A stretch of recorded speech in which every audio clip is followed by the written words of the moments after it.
ceria, bertanggungjawab dan mempunyai cita-cita yang tinggi. Itulah saya, Nur Kristina Iman binti Muhammad Az-Zuhar dari Sekolah Menengah Kebangsaan Tasik Damai.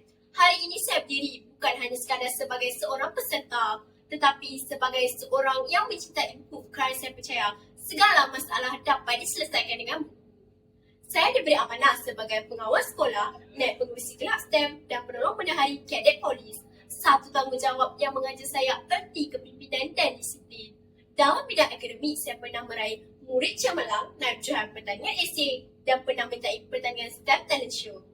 Di luar sekolah, saya gemar meluangkan masa bersama rakan-rakan dan menyumbangkan bakti kepada masyarakat. Saya terlibat dalam aktiviti khidmat masyarakat kerana saya percaya ilmu bukan hanya untuk diri sendiri tetapi untuk dikongsi bersama. Saya seorang yang gemar berbicara dengan penuh ekspresi. Saya suka membawa watak daripada buku ke dunia nyata. Itulah keistimewaan saya. Saya mempunyai daya ingatan yang kuat dan keberkahan dalam menyampaikan sesuatu. Saya yakin bahawa minat membaca inilah yang membentuk saya menjadi seorang insan yang lebih berani, kreatif dan berwawasan. Dengan semangat berkobar-kobar, saya sedia membawa anda menyelami dunia buku yang penuh keajaiban. Sekian, terima kasih.